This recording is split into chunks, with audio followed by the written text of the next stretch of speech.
রুই মাছ কে না পছন্দ করে, আর সেটা যদি হয় রুই মাছ ভুনা, তাহলে তো আর কোনো কথাই নেই। আসসালামু আলাইকুম, কেমন আছেন সবাই? আমি আজকে আপনাদের সাথে রুই মাছ ভুনার রেসিপিটা শেয়ার করব।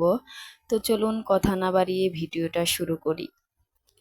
এখানে আমি 4 পিস রুই মাছ নিয়েছি এবং এটাকে ভালোভাবে ধুয়ে পরিষ্কার করে নিয়েছি। এর মধ্যে দিয়ে দিলাম শুকনা মরিচের গুঁড়া, পরিমাণ মতো লবণ, অল্প একটু হলুদের গুঁড়া, অল্প একটু ধনিয়া গুঁড়া। এবার মাছটাকে মশলার সাথে ভালোভাবে মাখিয়ে নিচ্ছি। আসলে মাছটাকে আমি আগে ভেজে নেব, তারপর ভুনা করব। তো মাছটা মাখানো হয়ে গেছে, এবার কিছুক্ষণ আমি রেখে দিয়েছিলাম মশলাগুলো যেন ভালোভাবে মাছের গায়ে লেগে যায়।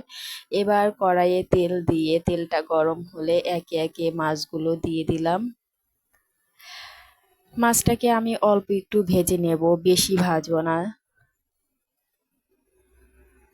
তো মাছ ভাজা হয়ে গেছে, এবার এটাকে একটা প্লেটে নামিয়ে নেব।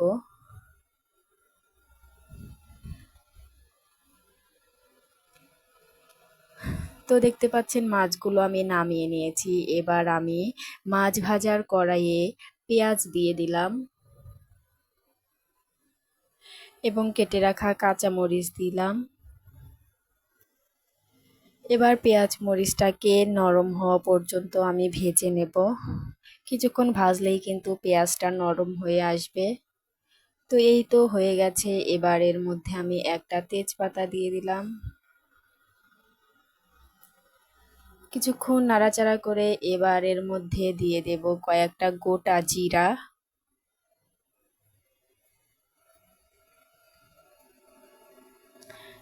এবার আরো কিছুক্ষণ নাড়াচাড়া করে নিচ্ছি। এবার এর মধ্যে আমি বাটা মশলাগুলো দিয়ে দেব। দিয়ে দিলাম পেঁয়াজ রসুন বাটা, জিরা বাটা এবং অল্প একটু আদা বাটা। হলুদের গুঁড়া দিয়ে দিলাম,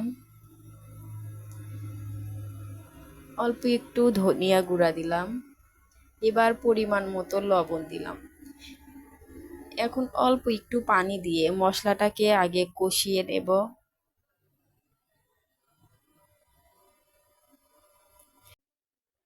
মশলা আগে থেকে কষিয়ে নিলে এর থেকে কাঁচা গন্ধটা চলে যায়।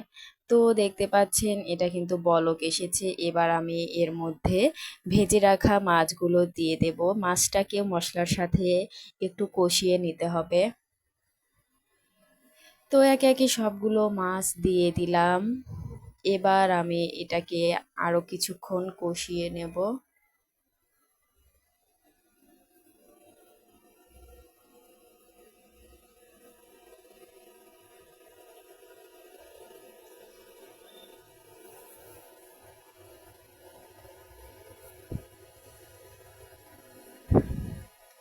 তো এই তো কষানো হয়ে গেছে। মশলার উপরে কিন্তু তেল ভেসে উঠেছে। এবার এর মধ্যে আমি অল্প একটু পানি দিয়ে ভালোভাবে রান্না করে নেব।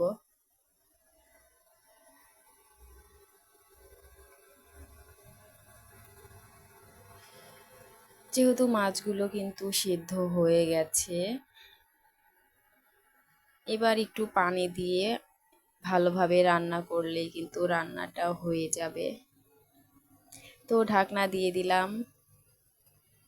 এই তো দেখতে পাচ্ছেন বলক এসে গেছে এবং পানিও কিন্তু অনেকটা শুকিয়ে এসেছে। এবার আমি চুলাটা বন্ধ করে দেব। তো মাছ ভুনা কিন্তু হয়ে গেছে। আজকের ভিডিও এখানেই শেষ করছি। আল্লাহ হাফেজ।